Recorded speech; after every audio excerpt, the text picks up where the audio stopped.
Salam. Piye kabare, Pak? Kabare saya mawon, Pak. Bagus. Puji Tuhan, haleluya. Ya, luar biasa.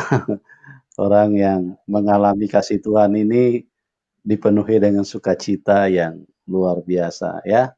Terima kasih ya Pak Fajar sudah hadir pada malam hari ini dan apa yang telah terjadi dengan kehidupan Anda bisa bagikan kepada kami bagaimana Anda perjalanan iman dulu di muslim seperti apa dan bagaimana Anda mulai mengalami goyah ya mulai terjadi pergumulan di dalam iman Anda karena lewat kajian-kajian atau lewat pertanyaan-pertanyaan yang Anda sampaikan kepada ustadz atau kiai dan mereka tidak memberikan jawaban yang sesuai dengan logika Anda pada waktu itu ya.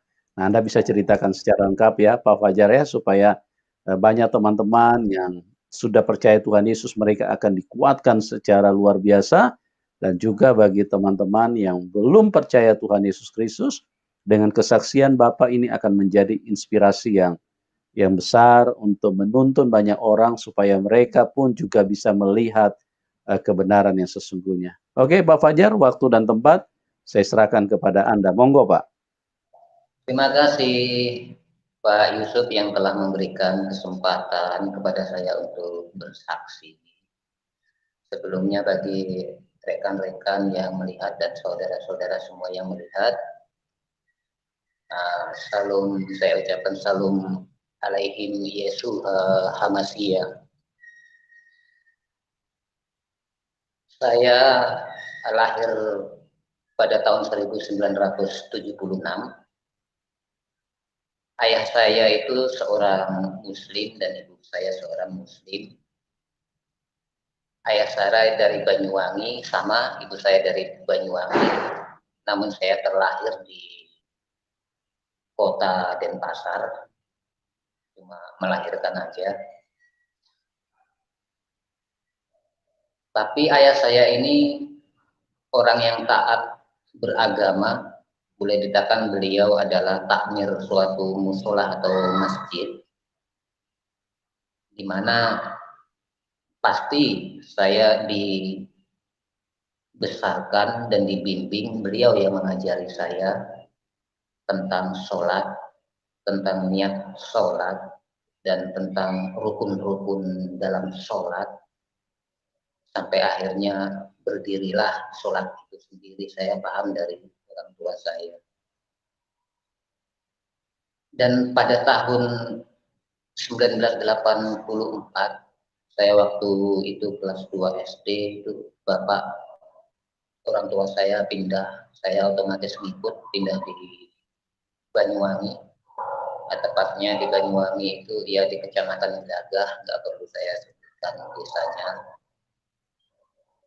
2 SD pindah di SDN Bakungan, Kecamatan Gagah.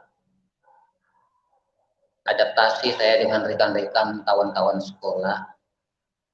Waktu di Banyuwangi itu, bapak saya pun menjadi takmir musola juga di desa itu, takmir masjid Amalia. Sayangnya setelah 2 tahun lagi bapak saya ngajak pindah lagi di daerah Muncar, Banyuwangi.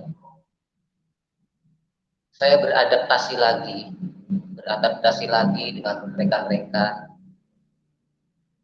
Dan singkat cerita pada tahun 1986 saya tamat dari SD tersebut. Dan bapak saya telah membimbing dikala ada acara Isra Mi'raj, itu bapak saya mengadakan perlombaan dengan studi banding musola-musola lain yang ada di sekitar itu pada waktu itu. Dan saya didaftarkan lomba itu lomba sholat berjamaah, kebetulan saya di situ disuruh menjadi imamnya, pemimpinnya. Yang sebenarnya itu saya lakukan, cuma saya memang harus berbakti kepada orang tua menurut segala perintahnya orang tua. Nasihatkan oleh bapak saya menurut agama ajaran Islam tentunya. Dan di tahun 1991 atau 92 itu tamat SMP. Saya mulai masuk SMP, kebetulan saya lahir dari orang tua yang boleh dikatakan yang nggak punya apa-apa, rumah pun pada waktu itu numpang. Pindah dari Bali itu pindah ke Banyuwangi, pindah lagi itu memang numpang, nggak punya apa-apa. Itu pasti suruh melanjutkan SMP aja, berhenti aja kamu, nah bapak nggak dapat biaya, nggak ada biaya untuk. Jadi saya berinisiatif memang gimana kalau saya tamat SD, saya harus masuk SMP dengan masuk daftar SMP yang Pak Jar, ya. Pak, suaranya kecil, Pak. Bisa agak besar dikit, Pak, suaranya. Supaya agak tegas gitu suaranya. Agak dekat, ini melemah. agak begini nggak Pak? Mukanya, kameranya dituruni, Pak. Kameranya ya, oke, baik. Ini baik, dengar baik. nggak Pak? Ya, agak besar Pak suaranya ya. Iya Pak. Singkat cerita Pak. Silakan. Keluar dari SMP itulah saya mulai itu Pak. Memang saya giat dalam nanya-nanya ke orang-orang pandai, ke ustadz, ke kiai. Yang saya inginkan, saya ingin bertanya, siapa sih Allah itu sesungguhnya? Karena setiap ada pengajian, acara Maulid Nabi, ada acara Isra Mi'raj, itu kan para ustadz itu berkhutbah cuma menjelaskan aja di waktu di cerita Isra Mi'raj, perjalanan Nabi dari Ka'bah, dari Masjidil Haram ke Madinah, itu Isra-nya. Perjalanan Nabi dari Masjidil Aqsa ke Sidratul Muntaha, itu Mi'rajnya. Habis Mi'raj itu katanya kata Muhammad menurut cerita Ustadz itu, ini Islam ini dulu sholatnya 50 rakaat. Jadi entah menurut Muhammad lagi mana keberatan Muhammad itu. Jadi dia naiklah ke Sidratul Muntaha dengan mengendarai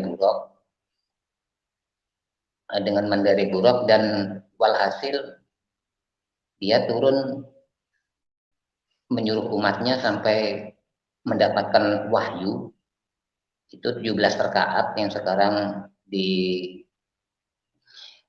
dikerjakan oleh umat Islam, 17 rakaat dan maghrib setelah subuh.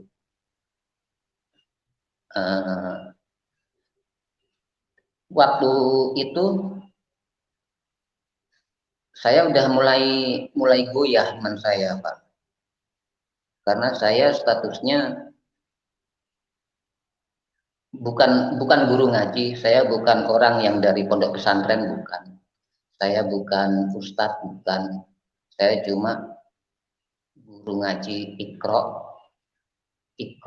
yang membantu anak-anak mulai dari dini yang belum tahu huruf hijaiyah sampai bisa membaca Al-Quran aja Pak, itu tugas saya. Dan dari cerita mengenai Ustadz yang bercerita tentang mi'raj ini tadi, Pak, saya mulai goyah. Goyahnya begini, Pak. Di Al-Quran itu cuma ada memerintahkan sholat, ya kan? Namun yang saya nggak tahu sampai sekarang pun nggak tahu bahwa bahkan di Al-Quran pun nggak ada yang membuktikan bahwa Mi'raj itu perjalanan Nabi Muhammad itu pada waktu malam hari itu diketahui oleh para saksi. Jadi nggak ada saksinya, Pak. Perjalanan Nabi mengendarai kendaraan buruk, buruk itu yang ada di gambar-gambar itu kuda berkepala bidadari kah itu Pak, nggak ada saksinya. Jadi saya mulai goyahnya, kok ngapain sholat itu yang sedemikian rupa kok saya laksanakan, sedang menurut cerita Ustadz itu lewat Muhammad dari kejadian Mi'raj tersebut, kok nggak ada saksi yang melihatnya. Nggak ada saksi yang melihatnya, sama seperti Nabi Muhammad mendapatkan wahyu yang pertama, surat Al-Falaq di Gua Hiro, itu pun nggak ada saksinya. Gimana ini, Pak? Saya tanya ke bapak saya, kok Muhammad setiap mendapatkan wahyu itu, setiap kali berpergian malam hari itu kok mendapatkan wahyu, toh nggak ada saksi yang melihat, nggak ada saksi yang melihatnya. Berarti sholat yang saya kerjakan itu bukan perintah dari Allah. Saya sendiri bisa, Pak, saya bilang gitu. Maaf saya ngomong, Pak. Saya sendiri bisa pergi pada waktu malam hari, entah kemana, saya ke hutan, entah kemana. Jadi pulang, itu saya bercerita, saya tadi mendapatkan wahyu dari Allah. Saya kan bercerita dari Allah, langsung wahyunya disuruh sholat Anda. Itu saya juga bisa bercerita itu. Saya tarik kesimpulan bahwa apa yang saya sholat, begitu tekun saya sholat 5 waktu dulu berpuasa dalam puasa Ramadan, dan mencari juga malam Lailatul Qadar. Pada malam Lailatul Qadar itu adalah saya diwajibkan harus tamat Al-Quran, itu harus tamat dalam 1 hari, maksudnya mulai subuh, mulai habis sembahyang subuh sampai sebelum maghrib. Itu harus tamat memang satu Al-Quran itu yang terdiri dari 6.666 ayat, 114 surat dan 30 juz. Itu memang harus tamat, Pak. Saya bukan hafal Al-Quran, saya tidak hafal Al-Quran, tapi saya cuma pembaca Al-Quran. Kalau suruh ngapalkan Al-Quran ada sih sebagian surat-surat itu hafal. Mengenai bercerita Ustadz ini yang banyak saya dengar, dia bercerita tentang Al-Masih, tentang Isa. Isa yang katanya di salib itu bukan Isa. Isa melainkan diganti oleh seseorang yang diserupakan oleh Isa. Itu pun saya percaya aja. Saya dengarkan aja Ustadz itu yang diserupakan oleh Isa, lalu Isa naik ke atas, naik ke surga, diangkat oleh Allah, kata Ustadz itu. Dan yang disalib itu adalah Yudas Iskariot. Itu udah 3 kali ini saya menyaksikan bahwa di Al-Quran waktu pengangkatan pertama, waktu Muhammad di Gua Hiro nggak ada saksi yang melihatnya. Kedua, waktu Muhammad Mi'raj ke Sidratul Muntaha tidak ada saksi yang melihatnya. Dan ketiga ini kenaikan katanya yang diserupakan menyerupai Isa, dan Isa diangkat ke surga. Siapa saksinya? Itu pun nggak ada saksinya sama sekali. Dalam Al-Quran memang tidak ada mengatakan bahwa Muhammad memang melihat dengan disaksikan oleh sahabat-sahabat Nabi yang melihat bahwa Isa diserupakan diganti dan naik ke atas. Itu nggak ada ayatnya, nggak ada dalilnya di situ. Makin saya semakin lama semakin ini gimana ini Pak, berarti Allah SWT itu bukan Allah yang benar ini Pak. Nah, kamu yakini aja. Kamu kan saya didik sampai mulai kecil sampai besar ini kan menurut Islam. Itulah Allah SWT. Nggak ada yang mustahil bagi dia. Sekali dia menjadikan suatu apapun, maka jadilah ia, yang terdapat di dalam surat Yasin.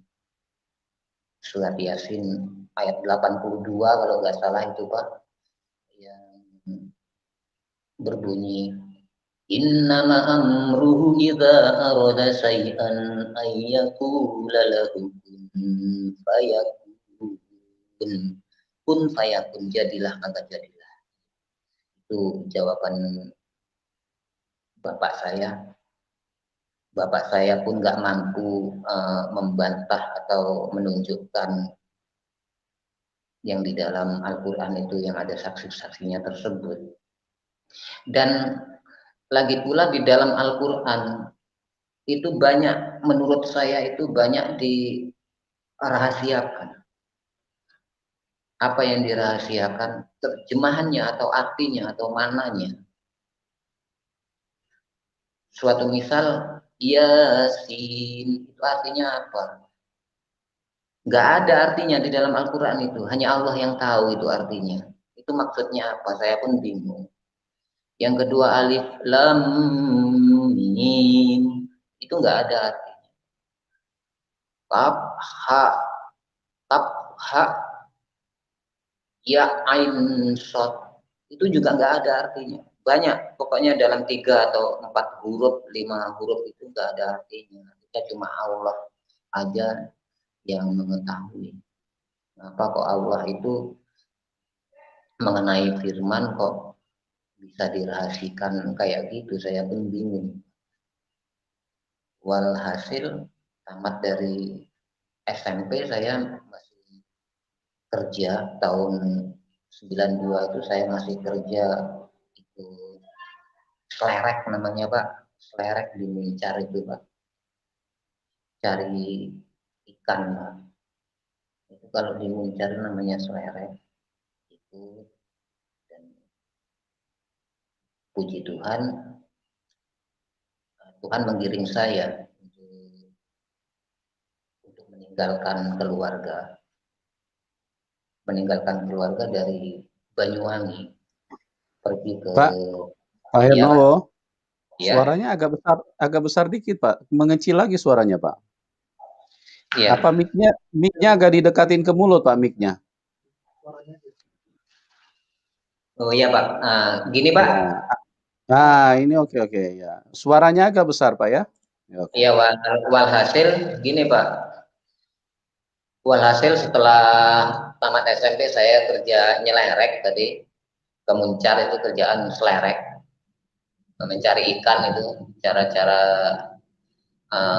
kita orang Banyuwangi menangkap ikan. Dan di situ itu kebanyakan itu kan saudara kita dari sebelah itu karyawannya. Dan saya pun di situ pas waktu malam 1 Muharram itu masih di tengah laut jam 12 malam. Angin ribut datang Pak. Itu saya gimana ini, dihempaskan angin ini mati. Pada waktu kejadian itu memang di tengah itu gelombang kayak gitu itu rupanya sekali paginya saya menepi itu memang saya waktu malam itu berpegangan tiang tiang perahu itu Pak. Ada tiang kursi yang untuk juragan laut namanya. Kalau di Muncak itu terbuat dari kayu sebesar pinang gitulah. Ya Tuhan selamatkan saya. Udah goyang-goyang di perahu itu. Selamatkan kami ya Tuhan. Lainnya lainnya memang menyebut nama Allah Akbar, Allahu Akbar. Cuma saya nggak menyebut itu, Pak. Merasa aneh dalam diri saya. Ngapa saya menyebut ya Tuhan, ya Tuhan, ya Tuhan? Kok saya nggak menyebut seperti kawan-kawan yang di atas kapal itu sebanyak 30 orang. Ya Tuhan, selamatkan saya ya Tuhan. Puji Tuhan selamat, Pak. Rupanya sampai di tepi, Pak, kejadian itu pas waktu tsunami yang ada Lampon, di Gerajakan, di Lampon, Pak, namanya di Lampon. Kalau orang sana itu udah hancur Lampon itu. Kebetulan di dekat puskesmas itu di Lampon. Saya waktu itu pagi itu habis nepi nengok itu. Rupanya waktu kejadian itu pas jam 12 malam kata orang yang di tepi itu ada wayang kulit. Itulah itu mungkin itu nggak penting saya ceritakan. Dan 95 singkatnya 95 baru saya merantau di Kalimantan meninggalkan keluarga saya tahun 1995 dengan tujuan tetap saya ingin mencari siapa Allah yang benar. Jadi di situ saya merantau seorang diri, saya tinggalkan keluarga yang ada di Banyuwangi. Merantau itu malam dengan uang 120.000 waktu itu Pak. Saya berangkat dari Banyuwangi menuju Pontianak lewat Semarang dengan jasa PT Sauri Gading. Jadi dari tiket harga 80 dan menuju bis menuju Genteng Banyuwangi dari Genteng Banyuwangi ke Semarang itu 20.000. Untuk minum untuk itu walhasil sisa 1.500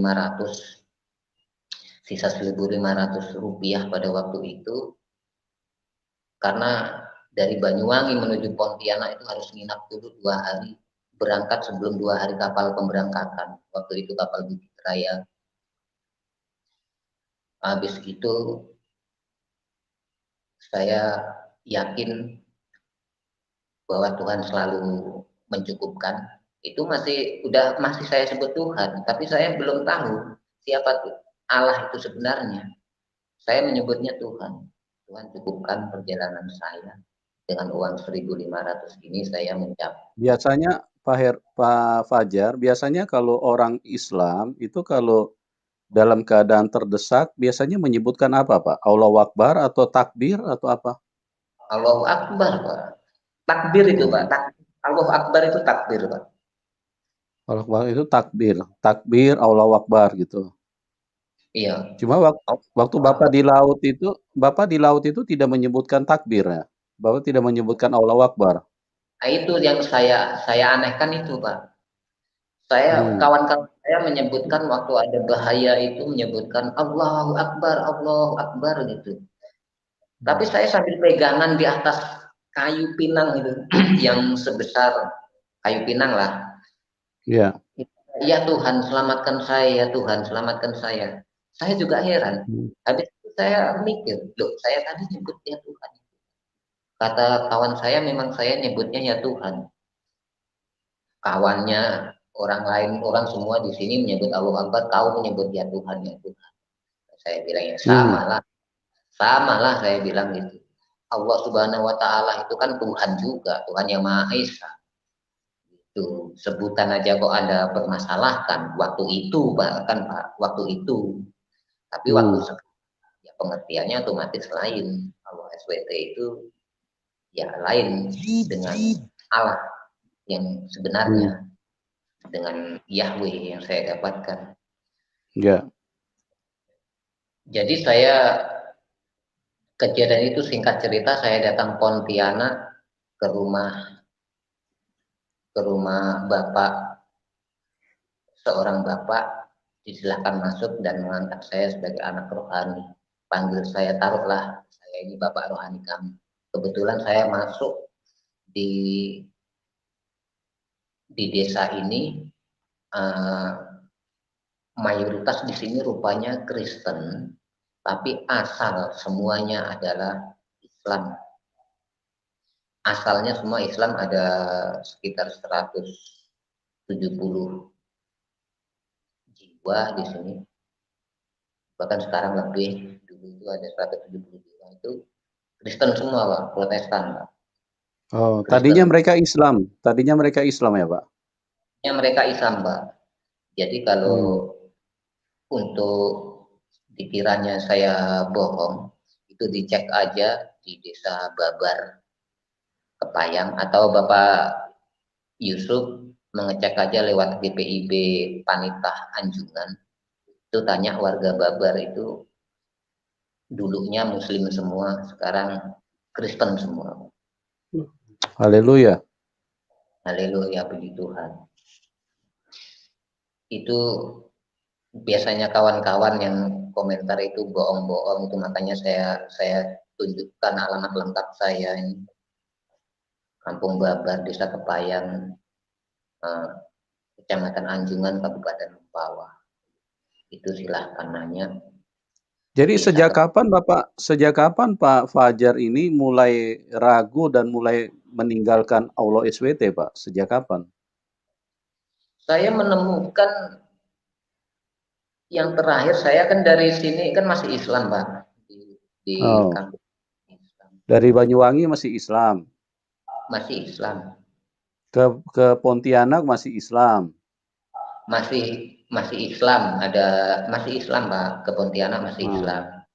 Dan saya menemukan Tuhan adalah Allah yang benar. Nah, Bapak mulai yakin kalau Tuhan Yesus adalah Tuhan itu mulai kapan, Bapak? Mulai yakin? Mulai tahun baru-baru ini, Pak. Saya udah punya anak 2, walaupun saya udah nikah dibaptis secara gerejawi, tapi saya belum menemukan siapa itu Tuhan.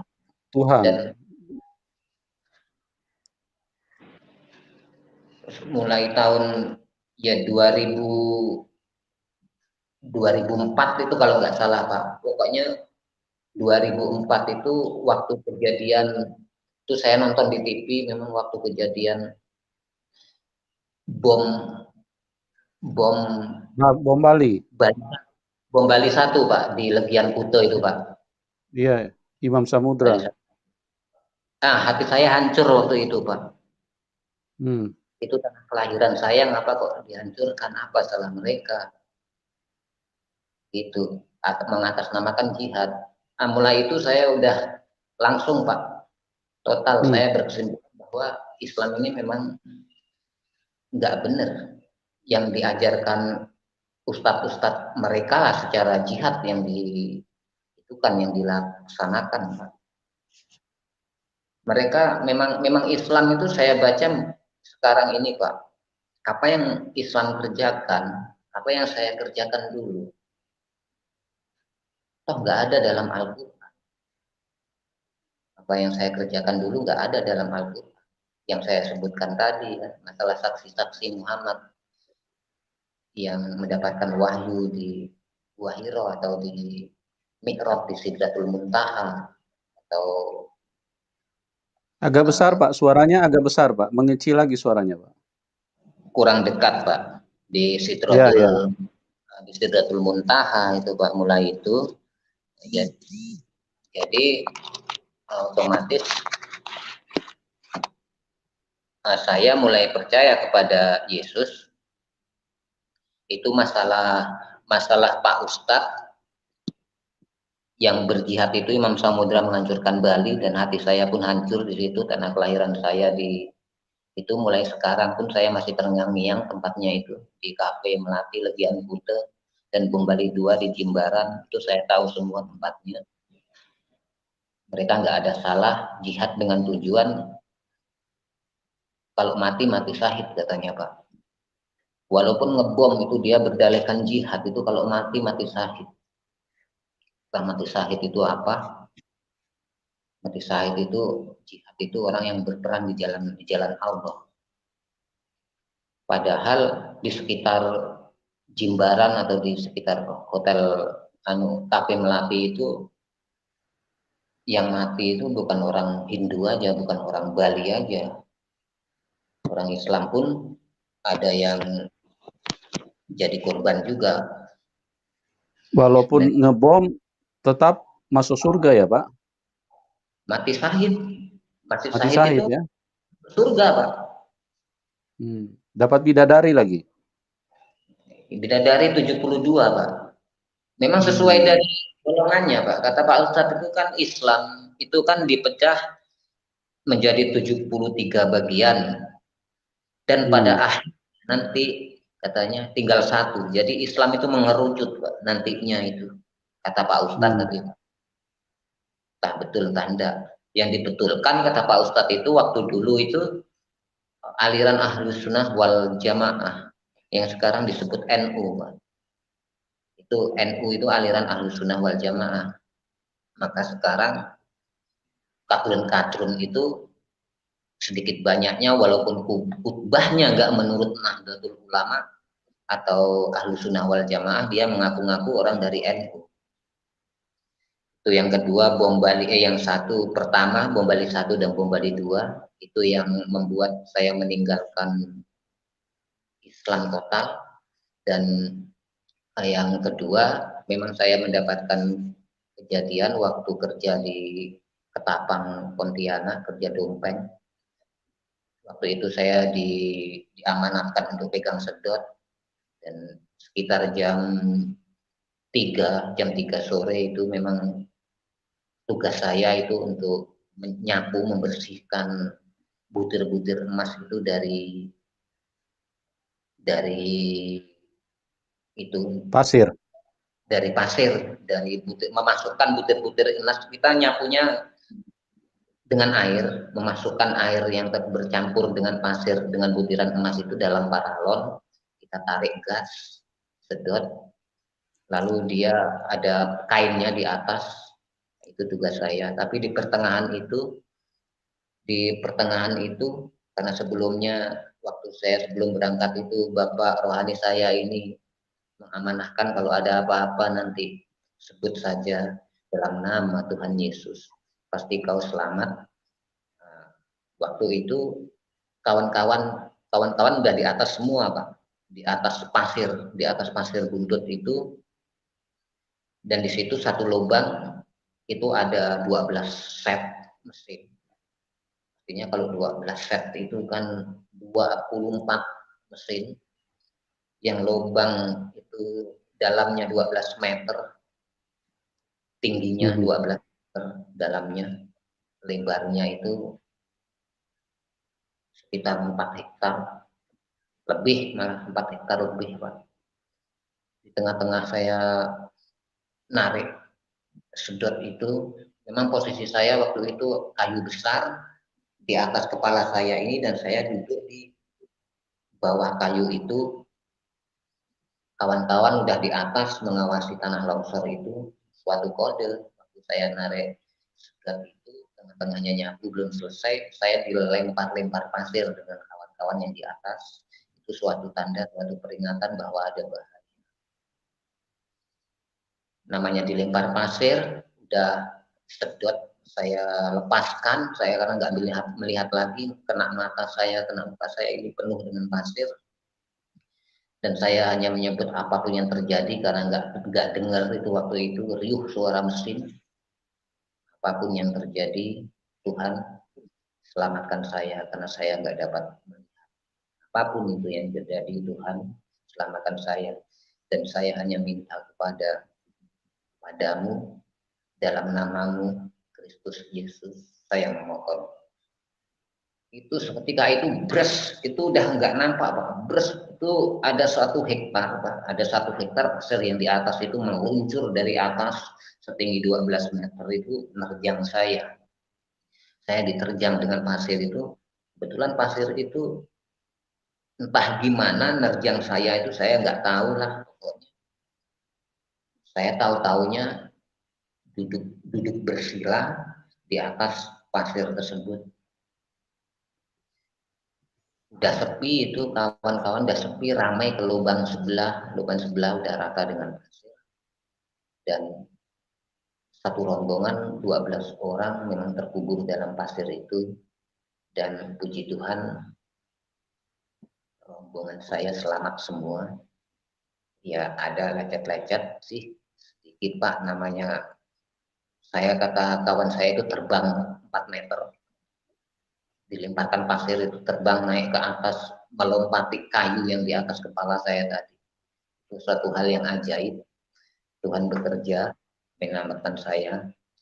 Nah, langsung saya 3 hari kemudian pulang di Anjungan dari Ketapang Kalimantan Barat, bukan Ketapang Banyuwangi Pak. Jadi saya pulang di Anjungan. Waktu itulah saya Pak, langsung membuka Alkitab, lagi-lagi ketemu dengan Alkitabnya Bapak Rohani saya waktu Bapak Rohani saya pergi ke sawah. Langsung saya buka langsung aja jebret gitu, ketemu di imamat kalau nggak salah imamat 11 pasal 3 sampai 7 kalau nggak salah. Pasal 7 ini yang diotak-atik para ustadz yang saya dengar-dengar belakangan ini. Mereka nggak mengambil dari atas. Di situ diterangkan bahwa yang melanggar duluan itu sebenarnya Islam, masalah makanan haram dan halal, kan? Hewan-hewan yang diharamkan. Itu toh mereka menyebutkan kita sampai sekarang pun babi lah, kolot, apa. Itu makin ucapan-ucapan seperti itu, ucapan Muslim yang kayak begitu itu makin menguatkan iman saya kepada Yesus Al-Masih. Sebenarnya gitu Pak. Dan sepulangnya saya di Anjungan, saya masuk gereja, ada pemilihan presbiter untuk sektor. Puji Tuhan saya dipercayakan oleh jemaat untuk menjadi pelayan liturgi. Pelayan liturgi di gereja GPIB Panampang Kepayang, Anjungan, Pontianak. Ya, singkat waktu itu saja Pak, saya kembalikan kepada Bapak Yusuf Manibolu. Salam alaikum Yesus Hamasia. Tuhan memberkati. Ya, alaihissalam. Terima kasih Pak Fajar atas kesaksiannya. Ya, sebuah realita bagaimana Bapak Fajar lewat bukti-bukti yang beliau temukan, sehingga Tuhan Yesus itu adalah Tuhan yang nyata dan dialami secara langsung. Amin. Lewat kejadian-kejadian yang seharusnya Pak Fajar ini sudah mati tadi di tengah laut. Di situ kita melihat bagaimana kondisi yang sangat mengkhawatirkan, ya. Dan yang mungkin menjadi keanehan pada waktu itu Pak Fajar adalah seorang Muslim, masih seorang Islam, tapi dia memanggil dengan sebutan Tuhan. Seharusnya kan kalau sesuai dengan imannya, dia harus memanggilnya Allahu Akbar, ya. Tetapi kita lihat di sini bagaimana Roh Kudus begitu kuat menjamah dan membuka pikiran atau mata roh, mata hati beliau sehingga perlahan-lahan beliau mulai bergeser dari keimanannya, dari imannya dengan agama yang sebelumnya. Dan inilah satu realitas seperti yang saya selalu katakan, di dalam Tuhan Yesus itu adalah Tuhan yang benar karena kita mengalami secara langsung, bukan hanya keterangan dari orang, bukan hanya huruf-huruf yang ditulis dalam buku, ya. Dan juga pada saat tragedi di mana terjadi tanah longsor waktu beliau kerja di Ketapang, Kalimantan Barat, di situ juga Tuhan Yesus menunjukkan bahwa Dia adalah Tuhan yang baik, Dia Tuhan yang dapat dipercaya, Dia Tuhan yang berkuasa, sehingga seharusnya juga Fajar Hernowo harusnya juga mati pada saat itu, tetapi Tuhan Yesus kembali menunjukkan kuasanya untuk apa? Untuk narasumber bisa menjadi yakin sepenuhnya bahwa Tuhan Yesus adalah Tuhan yang sesungguhnya yang benar karena Dia berkuasa menyelamatkan dan menolong Fajar Hernowo, ya. Dan satu lagi yang kita sudah dengarkan tadi dari beliau, bagaimana beliau katakan saat ada bom Bali 1 dan bom Bali 2, itulah yang membuat beliau terguncang dan meninggalkan Islam. Dan saya pikir tidak sedikit memang, ya. Termasuk Bapak Saifuddin Ibrahim juga sama. Beliau meninggalkan Islam karena melihat gereja ditutup, mengalami aniaya oleh orang-orang yang berjubah. Terus ada bom Bali, ya. Akhirnya 2006 Bapak Saifuddin Ibrahim memutuskan untuk meninggalkan Islam, ya. Jadi itulah teman-teman, semakin kalian melakukan syariat-syariat dan mabok agama, nah ini adalah satu hal yang sebetulnya merugikan kalian sendiri. Ya, artinya semakin banyak orang yang murtad meninggalkan keislaman dan percaya kepada Tuhan Yesus.